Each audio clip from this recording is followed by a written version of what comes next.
very same lawyer, if I'm not mistaken, or at least this very same law firm that has been defending Ethan in a counter slap has lost against that other billionaire guy that he hates, who he apparently kept calling a Ponzi schemer, Brian Kavanaugh. This reads like it's fake, but they made it seem like it's from said law firm. I just can't believe an actual lawyer would write something this dumb. I know. Like, Ryan, not Brian. I apologize. His website defaming his enemy, Brian Kavanaugh, comparing him to Harvey Weinstein, was just taken down. Yeah, this is what I was talking about. YouTuber Ethan Klein loses anti-slap appeal in producer Ryan Kavanaugh defamation case. California Court of Appeal upholds a prior ruling that the influencer may have defamed the film financier by falsely claiming that he was running a Ponzi scheme.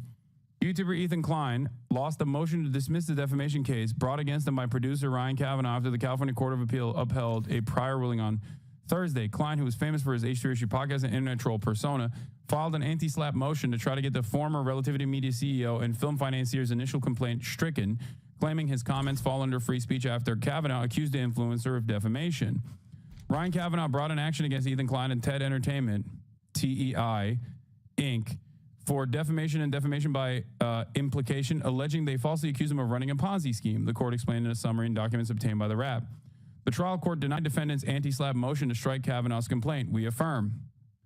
So Ryan Kavanaugh, who is a billionaire and not exactly a great guy himself, okay, sued, as far as I understand, brought a defamation case against Ethan Klein, and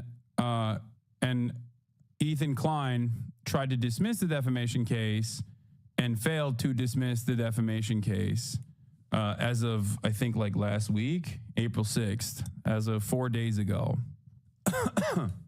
He's been deleting all the YouTube VODs where he defamed Ryan and took down the website. He's probably going to try to settle now that he lost the appeal. Apparently, E kept using an article to show proof of Ryan's Ponzi scheme, but the article was quickly taken down, but E kept using it as proof anyway. When you get the anti-slap dismissed, you go straight to damages, if I recall correctly. When you fail an anti-slap in California, basically that just means that it was decided that he defamed Ryan, so now they just have to settle on damages.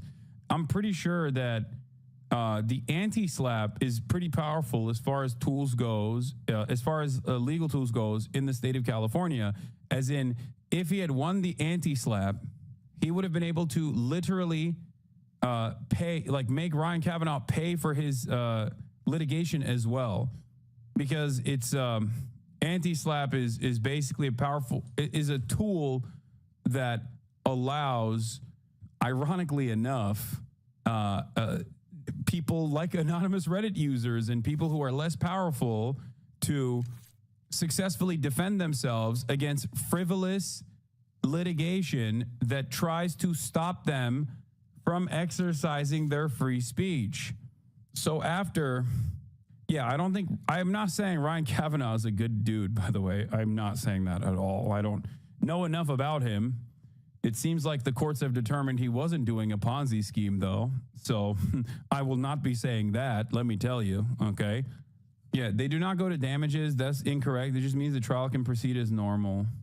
Even if frivolous lawsuit is a nightmare for most people, expensive, stressful, complicated, and time-consuming, yes, except Ryan Kavanaugh and Ethan Klein both have enough money to continue this, the process of litigation. Being friends with Lolo has given you an artificially high opinion of the intelligence and competence of lawyers, I guess. Yeah. SLAP is a strategic lawsuit against public participation. Ironically, he lost the appeal the day after he sent Noah the retraction demand letter and went on a tirade about suing everyone, including you. Talk about karma. Yeah. The irony of him using anti-slap, but also openly complaining on the show that his lawyer is restricted from actions against Redditors because of Section 230. Anyway. Not only do we have Trump and Israel silencing pro-Palestine sentiment and blackbacking people, on top of that, Ethan Klein is doing his own little version of that. Yeah, I mean, he's just doing it in a very frivolous manner, in a much smaller, in a much smaller manner. Okay, that's not, you know, I mean, he's doing it within his own confines, and seemingly, at least as it stands currently, the courts would probably not comply with his ridiculous little lawsuits, but who knows? He asked a lawyer on air if you could be sued for domestic terrorism. Shut the f up. No, he did not. No. That is bro working with Beitar? What's happening? The f do you mean? Okay, stop. I'm not entertaining this. Ethan's continuing to obsess over Hassan, asking a civil lawyer if Hassan can get sued for inciting terrorism. No, I'm not. Ethan Klein tries to imply Hassan Piker has committed domestic terrorism or incites terrorism. First, he wants them to go to Gaza while journalists are being murdered. Now, while Trump is currently revoking citizenship, he jokes like this disgusting behavior. For me, the better. The more better the world becomes. I think so, really. Any laws that we can go after Hassan for? Are you familiar with that? Has he broken any domestic terror laws or? No, probably not domestic terror laws, but like inciting. I mean, what can we do about that? Yeah, that's out of my realm. I usually do just civil stuff. Sure, fair. You know, fair enough. He's joking, I think. I don't know. I don't. That's wild. That's cool, man. Why does bro hate you this much? I don't know. I don't want to do that thing where I assume that like things that he's saying in jest he means sincerely, except in this circumstance it's hard for me not to assume that there's at least a little bit of seriousness backing this, because he has actively called for my deplatforming. He has said in the past that he, like a couple months prior, I think he said he wants me to lose everything, and he seemingly hasn't stopped talking about me. So I don't know, maybe he's joking, maybe he's not joking, who knows. He is a joke, however, because he's asking a civil litigator whether or not he could pursue like federal charges. Personal injury lawyer. Can we claim he's terrorizing me by being sexy? Look at how hot he is in this photo. Sir, please look at this photo and tell me that this doesn't terrorize your mind. Excuse me. Are you a lawyer or not? My lawyers can't do We have to sue him for being stupid and sexy. I hate it. Stupid, sexy Assad. His armpit is out. How did he skip so many steps in the Hassan derangement syndrome? How did he skip like 11 steps? How is he like outflanking the likes of Sex Pestiny? It is wild. I feel like he's made this so cringe that even Destiny has been like, yeah, I'm done with this actually. Well, he's got his own court cases to worry about, I guess. It feels like he made it unfashionable. You're useless to me, Tom. Okay. All right. Anyway, according to the filings, the case started when Variety published a story in June 2019 article titled "Ryan Kavanaugh accused by ex-partner of running a Ponzi scheme."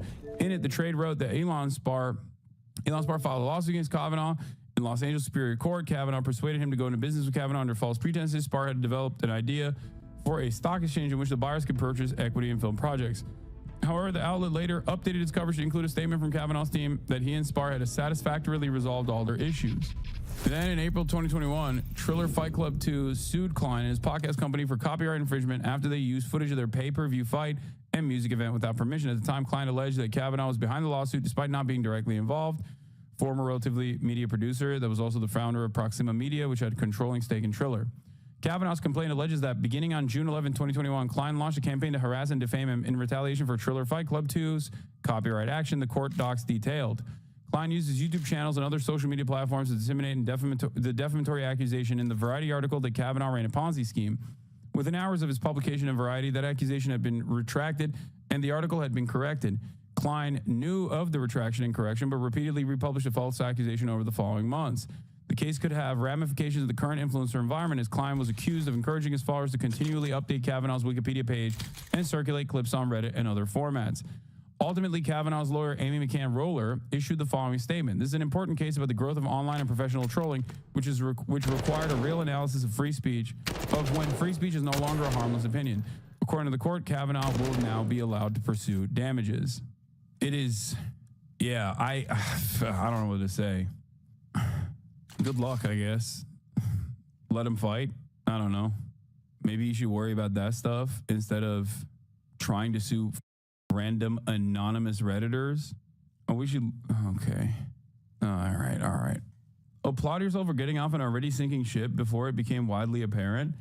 I mean, I didn't even get off the ship. He just didn't want to do the podcast anymore, and I was like, all right, that's fine. Like, you don't want to do content. Politics, especially left politics, is a dangerous, treacherous space where everybody hates you, even if you have the best intentions, and it doesn't matter. It's not for every single person. I was so understanding. I didn't mind it. I was super understanding of it. I defended him for a very long time. There's a website called Does Ryan Kavanaugh Look Like Harvey Weinstein? Remember, it's still up. Yeah, I guess he hasn't sued him for that, which, you know, I think that'd be silly to sue him over something like that. Anyway, let's watch this.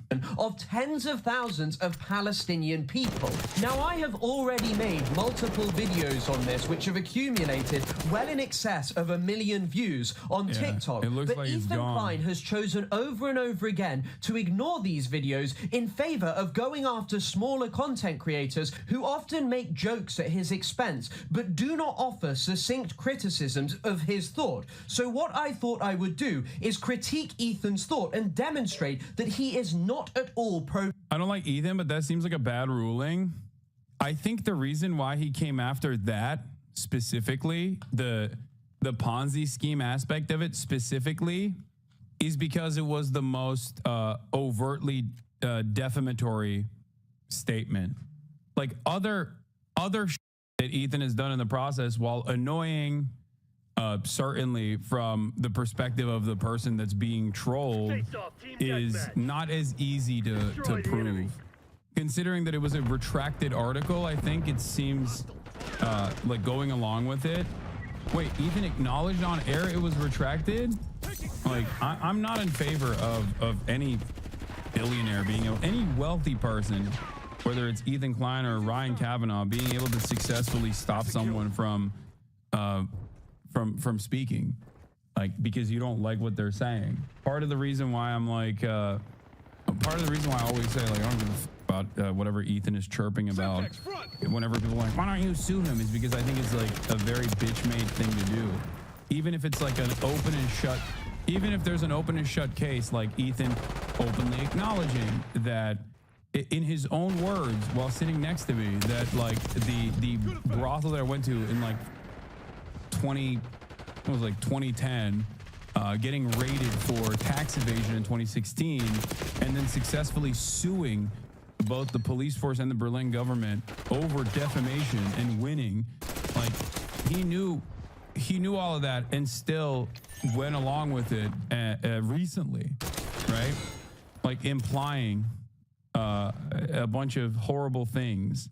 Like, even if that in and of itself is like a fairly easy way to prove, especially paired up with like malicious intent, considering that he has said that he wants me to lose everything and that he hates me and all this stuff. I feel like there's a case there. I would never do such a thing because I think it's just stupid. It's a stupid thing to do.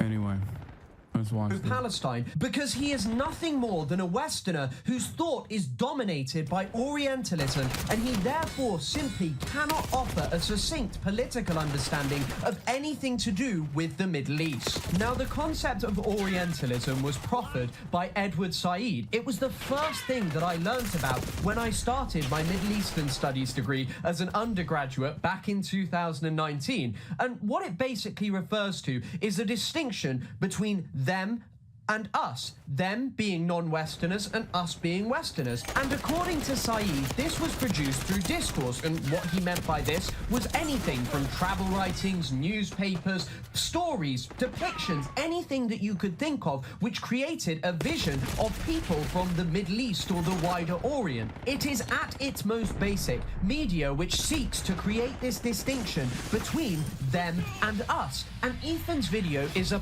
perfect example of it. Through this Orientalism and the discourse it produces, an essentialized image of the Oriental, or Middle Easterner, is created that is backwards, uncivilized, violent and savage, which is juxtaposed against the civility of the Occident, or the West. Now, what is important to note here is that Orientalism is dialectical. It is not just about denigrating the other, creating this barbarous savage. It has always been about making Westerners feel superior, feel better about themselves, and so as to establish themselves as moral and enlightened, even when their politics and behavior shows an exact opposite. Ethan's content around Palestine is a perfect example of this. He consistently deploys Orientalism to assuage his own feelings and to maintain the notion that he is pro-Palestine, and so he never has to avow the disgusting right-wing talking points that he spreads and the violence that these inflict on Palestinian people. Take this part of Ethan's so-called content nuke, where he speaks gleefully about the assassination of senior Hamas figures. Disvalues, or, well, they were billionaires. Because they're all dead. They're killed, they're all dead. Or this part where he condemns Hassan Piker for his endorsement of Syed Hassan Nasrallah, the former leader of Hezbollah, who was killed in an Israeli strike last year. Hezbollah is a paramilitary organization. Do we like them or no? They are a terrorist organization. Like, they're designated. They are designated by the American state as a terrorist organization. I do not like them then. Well, like, I like what you like. I don't have an issue with them, let's just say. This is Hezbollah's leader, Hassan Nasrallah. According to Hassan Piker, this man is a brilliant freedom fighter. But before we get into that, let's see how he... Also, he stretched that statement as hard as he could, where he said, I don't have an issue with them, let's just say, to literally turn that into he loves this guy, bro. Like, no explanation to undermine what I was saying, no context involved in that process. Clips are obviously cut. Did I say anything in between? Have I talked about Hassan Nasrallah extensively? He feels about Jewish people. Here are some choice quotes from Hezbollah. Also, then he turns around and says that Hassan Nasrallah is anti-Semitic, which is ironic because one of his most famous statements is about how a lot of dumb Arabs are anti-Semitic when they don't realize that Israel is not operating at the behest of Judaism, but instead operating at the behest of American empire. Now, of course, if he was even remotely curious about even learning about his enemies, he would know that reality. But of course, he doesn't know that reality. If he actually had done his research on clips of mine, there are plenty of other clips where I've talked about Hassan Nasrallah or Hezbollah, as a matter of fact. His leader, Hassan Nasrallah. According to Shaul Shai, Hassan Nasrallah said in a speech delivered in Beirut, what do the Jews want? They want security and money. Throughout history, the Jews have been Allah's most cowardly and avaricious creatures. If you look all over the world, you will find no one more miserly or greedy than they are. Now, at first, I was just going to let this section of the content nuke play because it seemingly shows anti-Semitic statements by the leader of Hezbollah. But a quick look into this shows that much like the rest of Ethan's video, the sourcing is just absolutely terrible. He has gone on Wikipedia and repeated unequivocally what is put on there without bothering to check the veracity of anything. So let's quickly go through them. The first quote comes from the book of an Israeli official, Shaul Shai, the former head of the IOF's military history department, a lifelong Israeli soldier. So it may be that this man made up his claims, especially since the articles he cites in his book are almost impossible to find now. And we all know that Israel, its government, and senior officials don't necessarily love telling the truth. The second quote is not actually from Nasrallah. The source that Wikipedia cites is noted to be incorrect in this 2012 article. It is not a quote from Nasrallah. The third quote is perhaps the most outrageous of all of them cited by Ethan, because it is noted on the Wikipedia page that this is likely a lie. It literally notes that... There's also direct quotes from him on camera, verbatim, talking about anti-Zionism and talking about, and for the record, make no mistake, I'm not here to argue on whether or not Hassan Nasrallah has opinions that I agree with. There are certainly plenty of opinions of Hassan Nasrallah that I do not agree with, okay?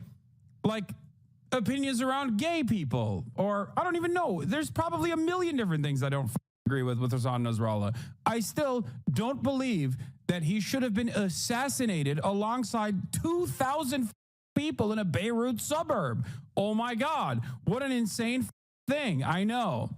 That Charles Glass says that this was fake, and the managing editor of the newspaper that it was first published in said he had no faith in the article. The fourth quote is not from Nasrallah. The fifth, there is apparently no specific source provided in the book A Privilege to Die, but it does appear in the text of Hezbollah's Al-Ad, as well as in the same English language collection of Nasrallah's speeches. However, straight after is an emphasis that Hezbollah's fight is with Israel and not with Jews. The final quote is just a citation from the Ministry of Israeli Foreign Affairs. I am sorry, but I don't buy their nonsense so quickly. This is a ministry for a government that lies constantly. I mean, just this week, senior military officials in Israel felt comfortable lying about an overt war crime. They claim that Palestinian paramedics who were executed whilst driving their ambulances didn't have their lights on, were acting suspiciously.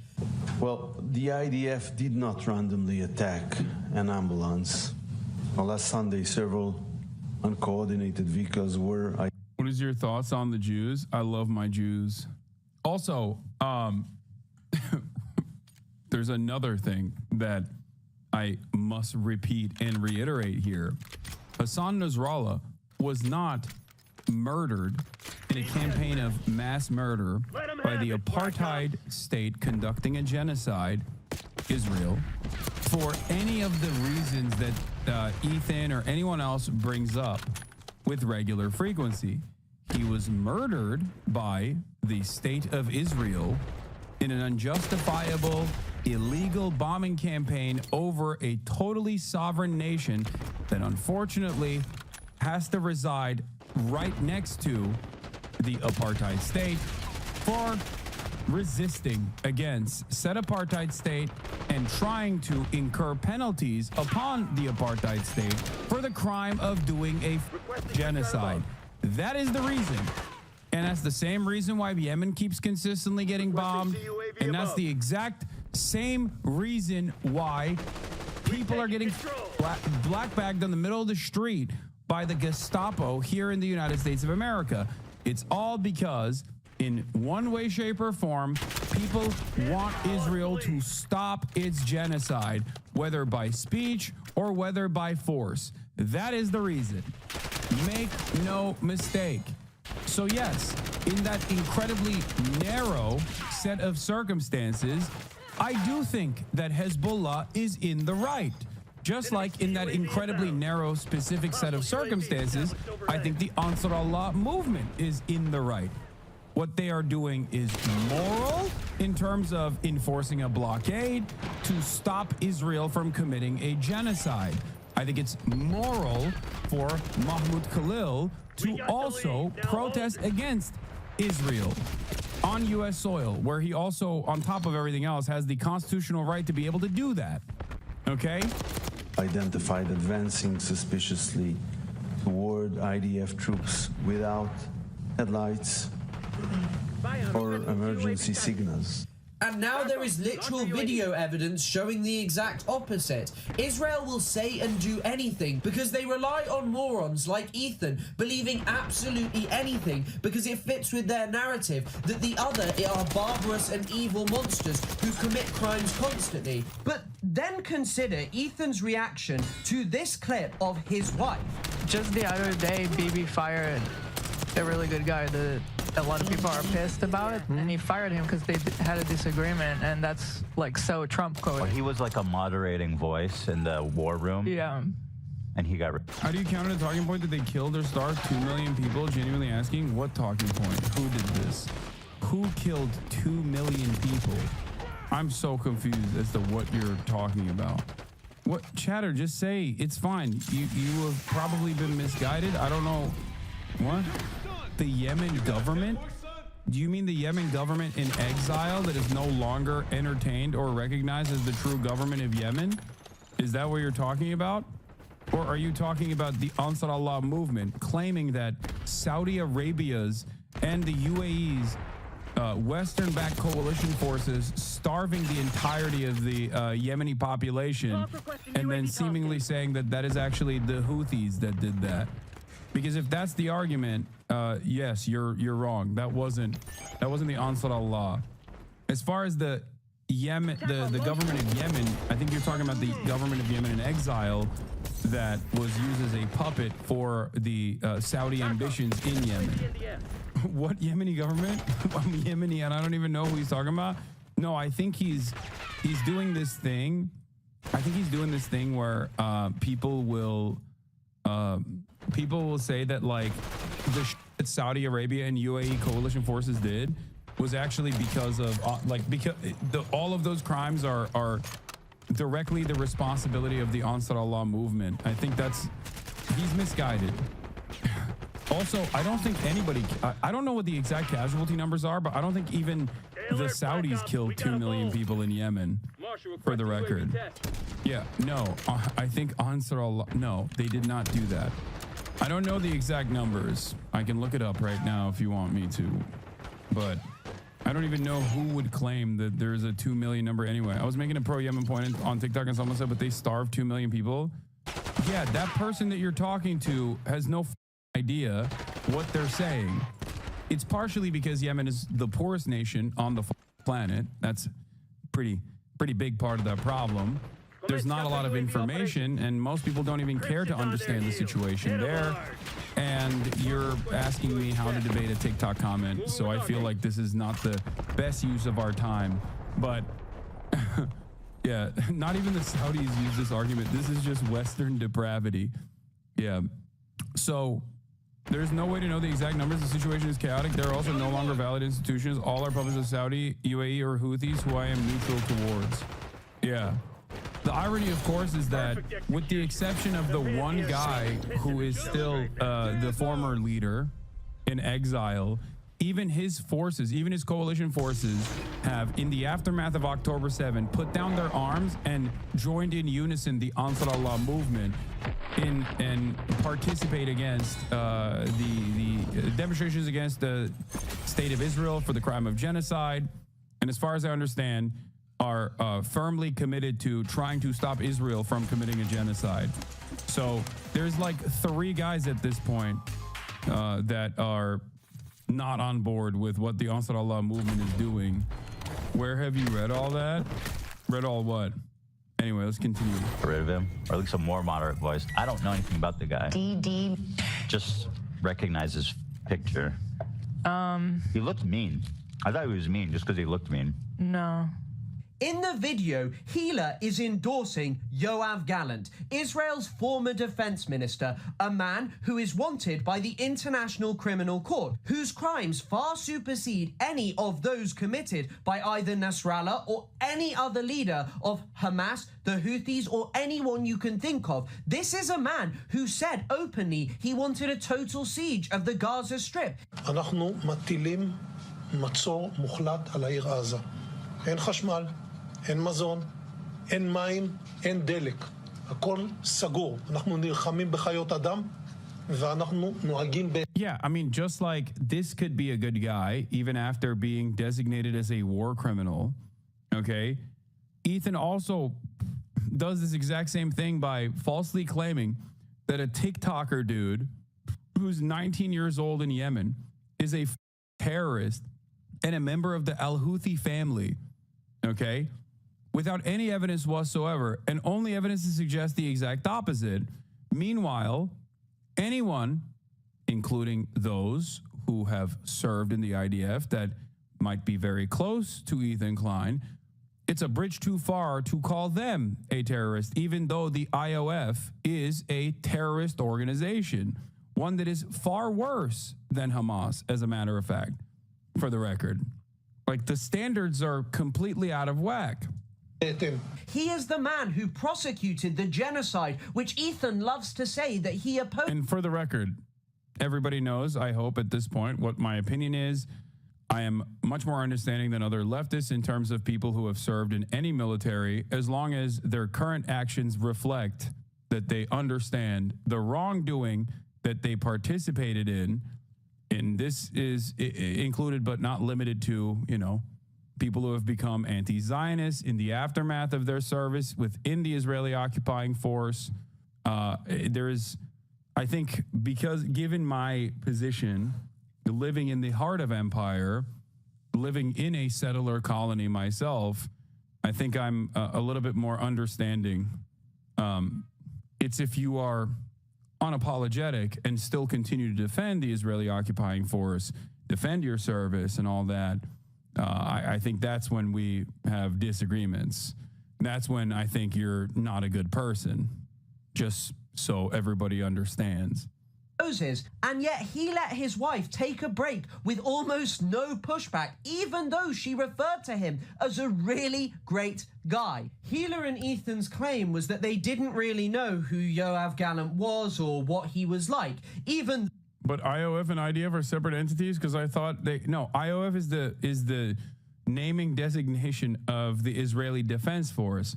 I refuse to call it the Israeli Defense Force because they're not defending themselves or defending anything really. They're defending an occupying force, which is why people who are pro-Palestine will often call the IDF IOF, the Israeli Occupying Force, because that's what they do.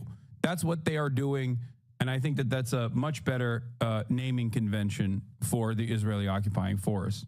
They've called moral defectors selfish for not serving. Oh my God, yeah. Just do some war crimes. What do you mean? Why do you care? Why do you care? Just do a couple war crimes, man. Come on. Though that clip of Yoav Gallant claiming that Israel was going to institute a total siege was noted by South Africa at the International Court of Justice and was a very popular clip for noting Israel's genocidal intent in Gaza. And so what I think that this is indicative of is either one of two things, which is that Ethan and Hila don't know anything about Israel-Palestine colonization and the wider Middle East North Africa region, which is undeniably true, or that Hila could not take the backlash when they avowed their actual views, which I think is the more likely of the two, because the idea that they just didn't know who Yoav Gallant was, one of the most senior figures in Israel's military, is fundamentally ridiculous. And so this would mean that Hila endorsed a man whose war crimes far eclipse any of those perpetrated by the organizations that Ethan thinks Hassan should be deplatformed for. Yeah, like, unironically, once again, Hassan Nasrallah, even if you were to add Hezbollah's actions in Syria, okay? Even if you were to add Hezbollah's actions in Syria, which, by the way, Ethan does, but in the dumbest way possible, which, once again, shows how little he knows about anything, where he erroneously says that Hezbollah killed 500,000 people in Syria, which is the most psychotic thing I've ever heard, overlaid in front of a city that has been barrel bombed, with the implication that Hezbollah has a air force, okay? How did they do that? How did they kill 500,000 people and get access to barrel bombs and an air force? Shocking number. Portraying in even a semi-positive light and offering context for why they do what they do. So why is it that Ethan just does not carry the same energy for when it comes to his wife in comparison to Hassan Piker? And what makes this even worse is that Ethan didn't just let Hila get away with this with basically no pushback. He actually took to his Instagram stories to defend her, arguing that the quote was like, there's also, once again, there's so like, this is a 56-month subscriber, progressive, pro-aggressive Omar. Hezbollah helped the Assad regime murder nearly 1 million Syrians. At Hassanabi, what are you talking about? The idea that, once again, first of all, I'm not even defending Hezbollah's actions in Syria. I'm simply defending an insane statement that you are making. You are doubling the number of total casualties on all sides with the assumption that it was Hezbollah and simply the Assad regime's own military. Like there's the Russian military's involvement in Syria. There's obviously Hezbollah is involved in Syria as well. There are literally coalition forces, including Salafists that the Turkish government trained, for example, including, which is also another extension of NATO, by the way. Turkey's actions in Syria are an extension of NATO, just so you understand, make no mistake. So they're still American-backed by way of Turkey. And then also on the other side, direct American and CIA involvement. Direct American and CIA involvement in terms of the militia movements, the Kurdish militia movements in the region, specifically in Rojava. I'm friends with someone who went and fought in Rojava alongside the YPJ. I'm very good friends with someone who fought in Rojava alongside the YPJ, as a matter of fact. I've had him on this broadcast on numerous occasions. Okay? Do you deny the demographic change by Hezbollah? No, I don't know what the no. I don't know what you're talking about. I've never said anything about notice how you just made a insane statement, okay, without mentioning any of the other parties involved, doubled the casualty numbers in the entirety of the Syrian civil war, attributed it to mostly Hezbollah in a conversation where I'm saying, no, it's not Hezbollah that's responsible for 1 million deaths, not the 5. Ethan didn't even make this claim, for the record. Ethan said 500,000, which is the total number of casualties in the Syrian civil war. I was in the process of explaining that Ethan is wrong for saying Hezbollah killed 500,000 people in Syria. It's ridiculous. Okay, you doubled that number, said it was Hezbollah, and when you recognized that you were in the wrong, you turned around and moved the goalpost to something different. What are we doing? The f are we doing here? Following since 2406, but a 56-month sub. No, he is. He's a long-term community subscriber who probably unfollowed and then refollowed. As a result of being after October the 7th. I mean, he doesn't provide this kind of charity to people like Nasrallah or people from Lebanon, people in the Houthis or wherever who have suffered under Western imperialism and larger terror attacks than October the 7th. No, he just thinks that this applies to Israelis only. And he doesn't seem fussed that his wife endorsed a man who referred to Palestinians as human animals, because whilst he seeks to make the distinction and say, oh, he was probably only talking about Hamas, the thing is that this was the man who oversaw the Gaza genocide that Ethan says he condemns, but he doesn't mind this man referring to Palestinians as human animals so as to establish them as subhumans worthy of death. No, he thinks that that's completely fine because he was a moderating voice who wanted to end the war. But he didn't want to end the war because of his opposition to the Gaza genocide. He just wanted to end the war because he thought all of Israel's aims had been achieved and that no more aims could be achieved via military means. So all of the destruction and mass killing that was already perpetrated in the Gaza Strip, well, he thought that was enough. This isn't even the first time that Ethan or Hila have displayed their love for a figure who is undeniably implicated in racially... Hassan, I'm telling you, you're not accurate. You're not accurate on Syria. With all love and respect, my people and I experienced the brutality of Hezbollah, not you nor Ethan. Dude, I'm not saying Hezbollah was a good force in Syria.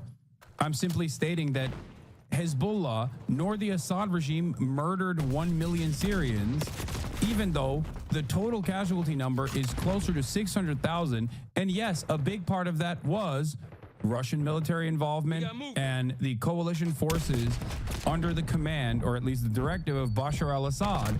There has never been a moment where I've defended Bashar al-Assad. I do not defend him at all. Okay? This conversation is about something entirely different. I'm not saying Hezbollah in Syria was a force for good. Motivated slaughter. Take George Bush, for example, who in this 2017 clip, Ethan says he loves. I got to tell you, I saw George Bush on what was it, Jimmy Kimmel? And I was like, man, I love this guy. I love George Bush. As a dude, George Bush. He's got a lot of character. He's out there, dude. You know, he's like painting. He just made a book of portraits. He's drawing portraits of veterans. This was a guy who said he wanted to launch a crusade in the Middle East and then went on to do so. And the American people are beginning to understand this crusade, this war on terrorism, is going to take a while. slaughtering hundreds of thousands of Iraqi people, all in the name of oil, something which Alan Greenspan, the former chairman of the Federal Reserve, literally admitted in 2006. Hey, this is journalism. It's so weird. It's so weird. Journalism, and when I'm trying to do journalism, they go, "Why are you doing that?" What do you mean? I'm just chilling. We're just vibing. Yeah, we're just vibing. We're vibing big time. Hassan uncritically interviewed this kid for about an hour. It was the most brazen display of disgusting terrorist propaganda that I have maybe ever seen in Western media. So if a 19-year-old from Yemen, who isn't even actually a member of the Houthis, but simply supports them, is an evil terrorist who shouldn't be allowed a platform, what does that make Ethan and Hila, people who endorse war criminals, responsible for the slaughter of far, far more people than the Houthis? Left. Once again, also, Hila was in the Israeli occupying force. And not only that, but also literally participated in a raid in the West Bank, which is illegal, okay? Israeli military presence in the West Bank is illegal. Ethan himself has said that West Bank settlers are open season targets. What the like, if random Yemeni TikTokers are terrorists, then what is your wife at that point? You know what I mean? Like, that's a war crime. The only difference here is that America doesn't consider that to be a war crime because Israel is an extension of America. Or right. I always thought that despite our differences, there was one thing we could all agree on. And what was that? That we love America and everything she stands for. And then there's this part of the content nuke, which has leapt out to me every single time I have watched it. Because why on earth would you say that everyone can agree on loving America? This is most certainly not a universal position. From Iraq to Cambodia, to Vietnam, to Afghanistan, to Korea, across the entire world, tens of millions, hundreds of millions, if not billions of people have suffered under the yoke of American imperialism just over the last century. And even the wider nexus of states that the United States supports is obscene. Take its two current closest allies in the Middle East, the United Arab Emirates and Israel. Both are countries currently facing genocide cases at the International Court of Justice. The United Arab Emirates for its involvement in Sudan, and Israel for its horrifying crimes in Gaza, which absolutely would not be possible without the rhetorical and material support that it was offered by both the Biden administration and the current Trump administration. If Israel didn't have the massive amounts of military aid, which America only sells to them so they can maintain an edge over other countries in the region, it would stand no chance against countries like Iran. And so to sit there and say, oh, I love America and we all agree on this, whilst America is responsible for the genocide that he claims to simultaneously condemn, is fundamentally ridiculous. And it really does show you that Ethan just does not like anything which is anti-Western. Any group who is anti-West are differently evil. They are monstrous savages whose ideology has no explanation, who are fueled by anti-Semitic hatred in most cases. But when it comes to the obscene violence of the United States, oh, well, you know, it's just politics and we all love it, really. I do not think the Orientalism which dominates Ethan Klein's thought could be any more clear. He sees a 19-year-old from Yemen, Rashid al-Haddad, as a monstrous, violent savage who is an anti-Semitic beast, which, by the way, the kid did apologize for, but he has no problem with his own thought. He never wants to confront the fact that he refers to America as something which we all love, even though it was the country which sold advanced weaponry to Saudi Arabia as it bombed Yemeni civilians. It was the country that refueled Saudi planes as they tore Yemeni weddings and other social events to pieces with their horrifying bombardment. It was the one who trained their pilots as they manufactured a siege and starved the people of Yemen. And this is what defined Rashid al-Haddad's life. And Ethan couldn't have some sympathy and say, you know what, this is what motivates this guy. This is why many Yemenis don't actually like the West. But instead of doing that, Ethan would rather sit there and essentialize them and try and portray this as it is some kind of innate anti-Semitism, some random hatred of the West. In the content nuke, Ethan literally refers to the Houthis as the bad guys. All right, so these guys are clearly the bad guys. So my question is, how does Hassan... Oh, dude. My bad.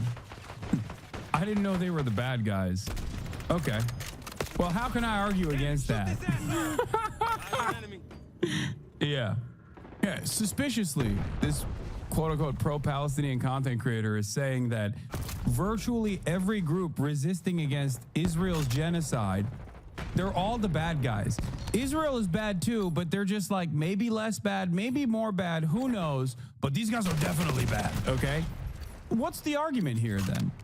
If you are pro-Palestinian, if you consider okay, thank you. If you're pro-Palestine, if you're pro-Palestinian emancipation, and you even at times agree that Israel is doing war crimes, sometimes you disagree with that, whatever. Maybe you believe that Israel is doing a genocide on Monday, but you don't believe it on Tuesday. Who knows? You keep calling it a war. Sometimes maybe you call it a genocide. I don't know if he does. Actually, I don't even know. Okay? But you keep saying every single person that is resisting against Israel's unjustifiable genocide of the Palestinians is wrong, immoral, barbaric, bad. Then it's going to, I'm going to start to assume that you don't actually hate what Israel is doing, especially if most of your commentary revolves around criticizing those who speak out against Israel's atrocities, criticizing those who are actually doing anything against Israel in terms of making Israel incur a penalty for the crime of doing a genocide. What's the expectation here? That the Palestinians are simply supposed to just die and the rest of the world is supposed to let them die and then turn around and say, oh, we felt so bad. Is that what it is? So we can feel good about ourselves? Do a land acknowledgement? Weird. Cover such a genocidal, violent, misogynistic, homophobic, terroristic organization. Which really does show his childish, marvelized understanding of politics, because if you think that the Houthis are somehow the evil baddies and America and Israel are some kind of axis of good, then I don't know what to say to you. You have the political acumen of a child. And Ethan's argument as to why they're bad guys is the classic Orientalist tropes. He refers to their slavery based on some rather dubious evidence published by pro-Saudi outlets, and Ethan acts as if it is bizarre in his recent lawsuit to quibble with the State Department or what Saudi Arabian news outlets are saying. But anyone with a basic knowledge of how you write an academic essay or make an argument would tell you, well, if the Saudis are bombing the hell out of the Yemeni people and trying to claim that the Houthis are the evil of all evils, they might be willing to make things up. But what I think is most important to note about all of Ethan's condemnations of the Houthis for their regressive politics is that Israel, the progressive nation, which along with America he sees as the good guys, could be accused of all of these same things to a horrifying extent. I mean, take Israel's use of slavery. A recent article which appeared in Haaretz referred to the IOF practice of Israelis taking Palestinians as human shields and sometimes killing them for fun as a form of slavery. And when you think about it, denying these people autonomy and forcing them into a horrifying working environment is slave-esque, isn't it? And his highlighting of misogyny is the most obscene part, because yes, the Houthis are probably misogynistic. Misogyny is prevalent all over the entire world. But when it comes to Israel, the extremity of their gender-based violence is absolutely obscene. A recent UN report documented this disproportionate targeting of women and young girls. It targeted the use of sexual violence, how their reproductive rights are infringed upon by Israel. So stop sitting. There's a lot more hard evidence, by the way, from the United Nations of Israel's standard practice of sexual abuse and systematic destruction of reproductive health care from the Israeli military against the Palestinian population, as opposed to the mass rapes directed by Hamas atrocity propaganda that Ethan unironically uses in his context puke. As of today, there is no hard evidence that mass rapes took place and was directed by Hamas especially on October 7. There is, however, evidence for this. I doubt that Ethan has talked about this stuff. I don't know. Maybe he did. Sitting there and pretending that you're some kind of defender of women's rights because you oppose the Houthis, but generally seem to have no problem with the IOF, and you haven't made a near 2-hour-long video about Israel's supporters, people like Lonabox, who Ethan literally invited on his show. It is absolutely ridiculous. Yeah. This is who Ethan thinks is a good person to criticize Israel in the right way. A person who has talked about, like, Israel sniping children in the head and disparage those, disparage the hard evidence against such things, saying it's simply a mistake or an accident.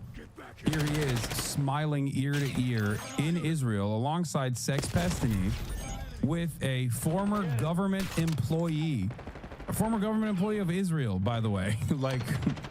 ridiculous. And Lonabox is a particularly important figure to highlight because Ethan, as I said, brought him on his show, but as the photo shows, he went on a trip to Israel, laughing and smiling along with Eylon Levy, Netanyahu's former spokesman, until he was fired over some personal issues. But do you know how sniping jobs work?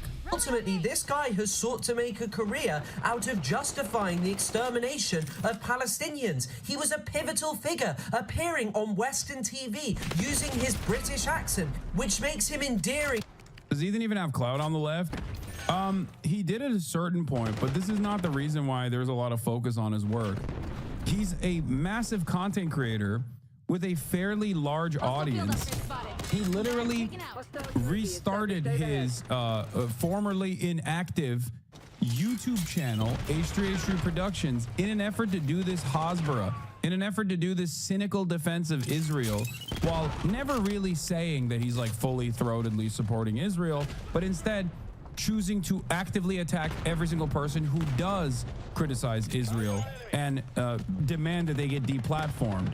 So I think that it's pretty significant if a content creator, especially one that had so much clout in the past, is spending all of his time, effort, and resources instead of directing it towards, I don't know, fundraisers for Palestinians, or instead of talking about the atrocities that Israel is committing. This is the overwhelming majority of his commentary on Israel's genocide.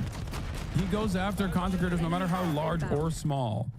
So yeah, I think it's not about his clout necessarily on the left, but more so how much time, how much effort he spent, how much social capital he's actually destroyed in the process.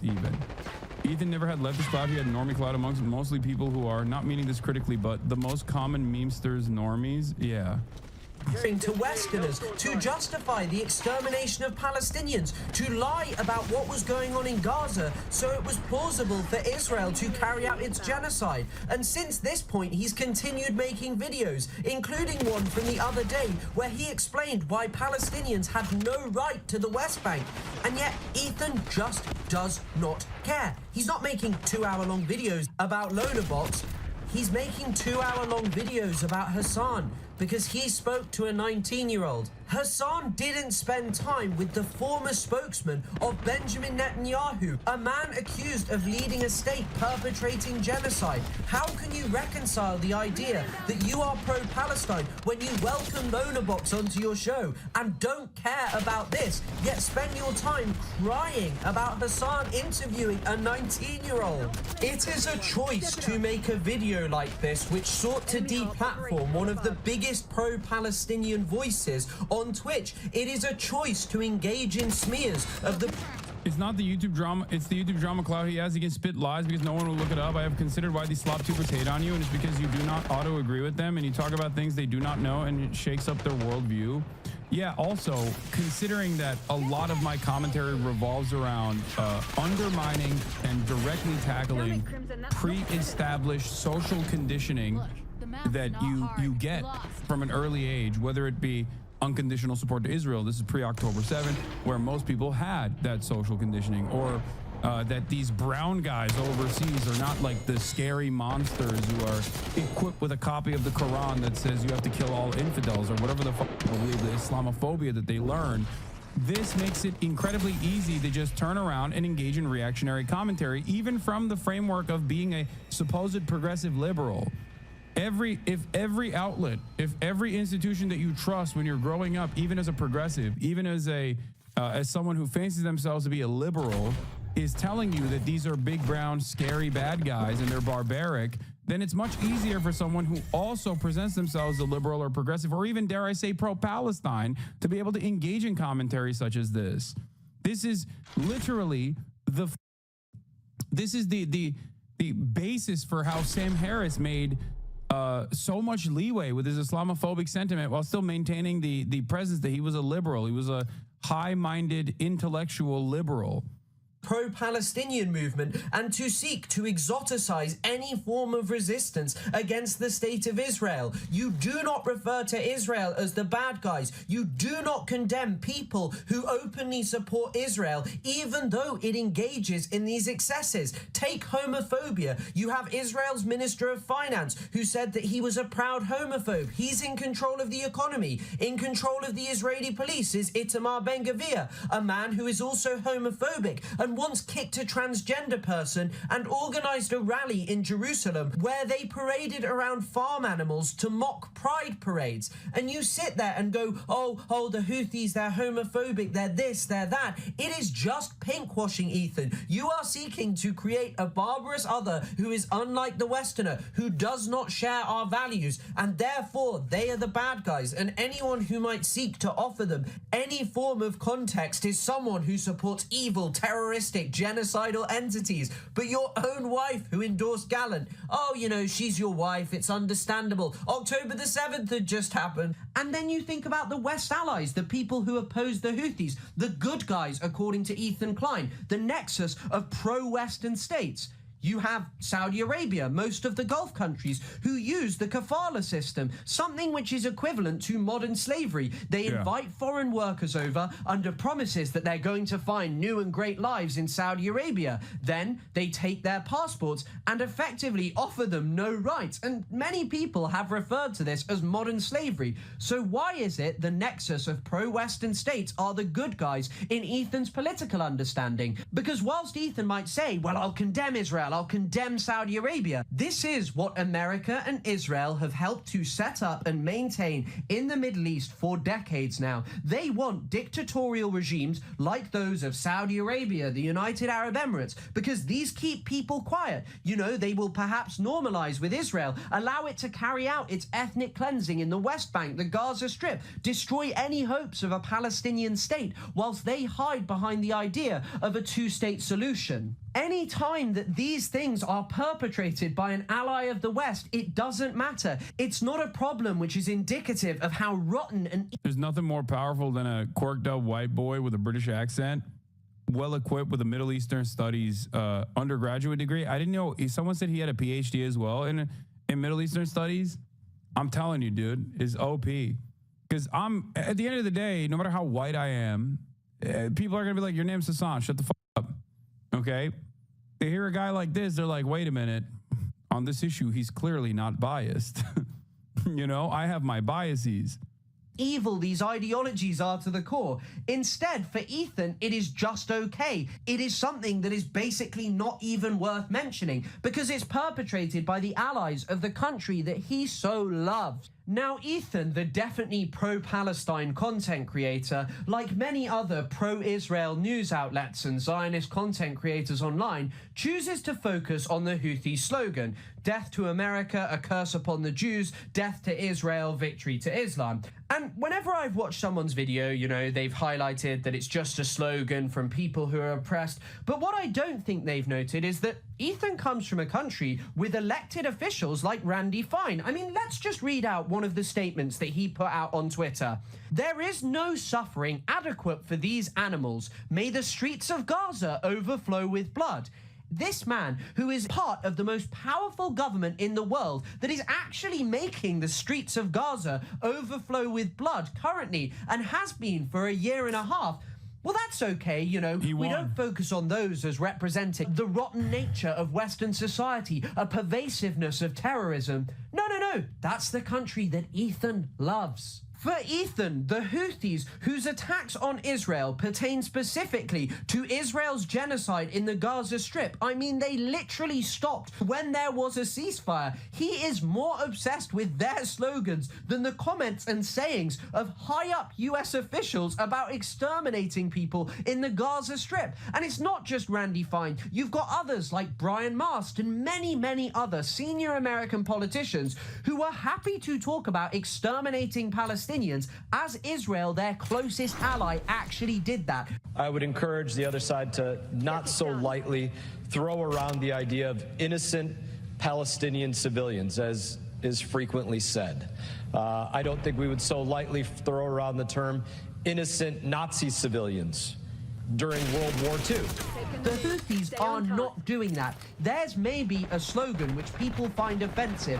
However, ultimately, they are not actually perpetrating the things that they are claiming. But let's not just focus on America, the head of the snake. Let's also focus on Israel and the slogans that they love, because they're part of Ethan Klein's magical Avengers team who fight against the bad guys like the Houthis, Hezbollah, and Hamas. But here's an article by the Israeli Gershon Shafir from 1984, who notes that at present, Arabs are compared in sophisticated religious exegesis to the 7 Canaanite nations and to Amalek, and in a popular utterance to a donkey. Now, I think that this is particularly important because what you have here is documentation from the 1980s, before Benjamin Netanyahu had ever been prime minister, of Israelis referring to Palestinians as Amalek, a biblical enemy of Israel who must be wiped from the face of the earth. The same with the 7 Canaanite nations, the people who had to be destroyed for the existence of Israel.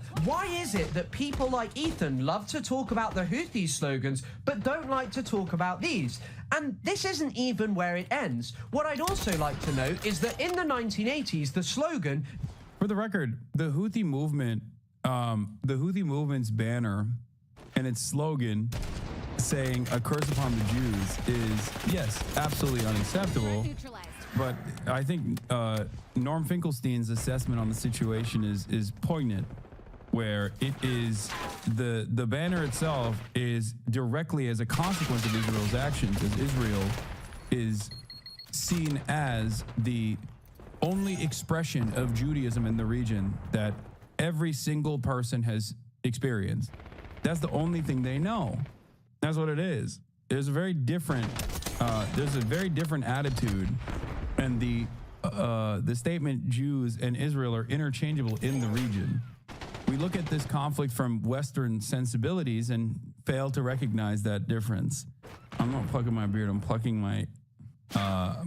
my mustache. Death to Arabs became popular to the point where Heike Grossman, an Israeli member of the Knesset and also a Holocaust survivor, would note that she found it so awful because the slogan was only one word different to the one that the Germans used to chant at her and that still rung in her ears. And it's worth noting that in the 1980s, this didn't end at just chanting death to Arabs at Palestinians. No. Multiple Palestinians were attacked, and the Israeli press made some shocking discoveries in the Israeli military. They found squads of Israeli soldiers referring to themselves as the Mengele unit, who had extensive plans to mass murder Palestinians. I've seen discourse of the slogan is calling Israel the curse upon the Jews and not the Houthis cursing the Jews. No, I don't think that's the case. I mean, I doubt it. I think that's just, again, Western copium from people who are anti-Israel. I'll take Ethan knows he's in the wrong. He knows he's out of his depth on this issue, but he's built too big a hole for himself to climb out of. His ego won't let him. It's like when I know I'm wrong, when I get a fight with my little brother, but I keep fighting anyways because I don't want to look dumb. Yeah. Palestinians. So why is it that Ethan thinks that, you know, someone who is a 19-year-old who supports the Houthis is a bad guy? He's an evil terrorist. But the same doesn't go for all Israelis. You know, he might say, well, I don't like this excess. I don't actually support this kind of thing. Does every single Yemeni who rejects Israel, protests against it, and wants to take up arms against it, hold horrifying anti-Semitic views? No. No, there are many who just oppose the state of Israel because its treatment of Palestinians and hold a strong disdain for America because of what it has helped to do to their country for decades. But luckily for Ethan, you know, this was the 1980s, the chant death to Arabs, it's not so popular anymore. You know, just a couple of fringe Israelis, they were the guys. It's important to know that Houthis are Zaydis. The Zaydi imamate in Yemen was very beloved by Yemeni Jews. When the Zaydi imam was killed by Republicans, a Yemeni Jew poet wrote a requiem for him. Like Jews lived in Yemen since biblical days and did not face a single pogrom or prosecution like in Europe. Well, yeah, I mean, initially, pre-Israel, the entire MENA region, straight up, across the board, with some exceptions of like Christian-backed pogroms under the Ottoman rulership, was seen as a safe haven as opposed to Russia or Western or Eastern Europe, as a matter of fact. Time and time again, Jews that escaped pogroms or even the Spanish purges that took place came to the Ottoman Empire because the Ottoman Empire was a safe haven. What about the tax under the Ottomans? Every non-Muslim paid a tax in the Ottoman Empire. They were able to freely practice their religion and do whatever they wanted. They had more rights under the Ottoman Empire than they did anywhere else. And also, Muslims, on the other hand, paid a separate tax, zakat. So it's not like only the Jews paid jizya. Christians also paid jizya. Muslims paid zakat. Chanting it and stuff, you know, not everyone. Oh wait, hang on a second. One of its key proponents who used to chant it a lot, it's a mob. And the jizya tax was lower than the zakat, and also did not come with an obligation to fight as well. You didn't have to serve in the military. Unless you were Dev Shirmeh, which is very different. Dev Shirmeh is a practice of taking non-Muslims from a young age and then training them to become some of the best fighters in the Ottoman Empire. Anyway, I'm diving into the weeds of Ottoman history now, so I'm Ben Gvir is now Israel's Minister of National Security. Oh, it's okay, though. He doesn't actually say... I hate it when you talk about this. You fail to recognize that some things are the other way around, sometimes unfortunately too, but it's okay. We will have a conversation about minorities in the Middle East later. Balkan chatters light the up whenever I talk about this. It's not something that I am defending. I am not defending any of these practices. I do not think that the Shirmeh system was good. Okay? Holy good. My mom is yelling from the other room saying the Byzantines used it as well. Death to Arabs anymore. Here's a video of him saying that he now says death to terrorists and encourages others because it is legal with a government stamp of approval.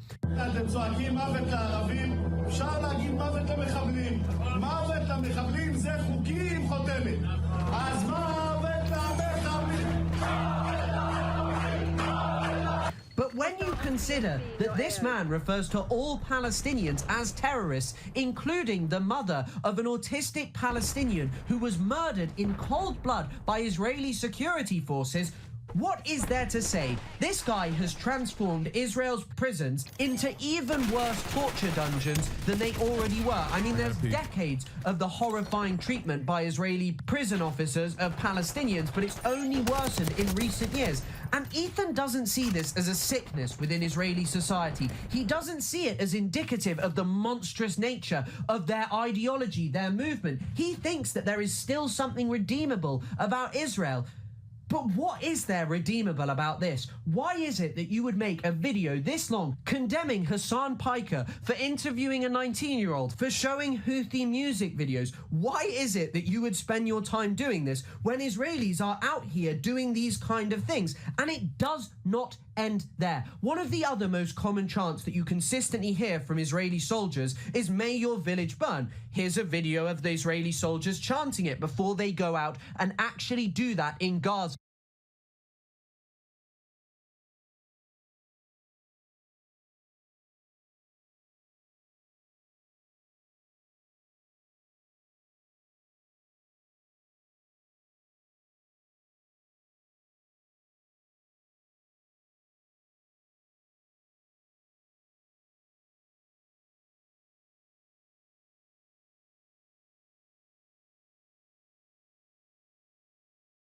Burn, baby, burn, baby.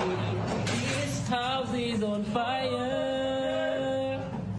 This house is on fire. This is a man who claims that he thinks there is a genocide in the Gaza Strip, yet he spends his time talking about the Houthi slogans. He doesn't talk about the Israeli slogans. He doesn't talk about this as a sickness in Israeli society.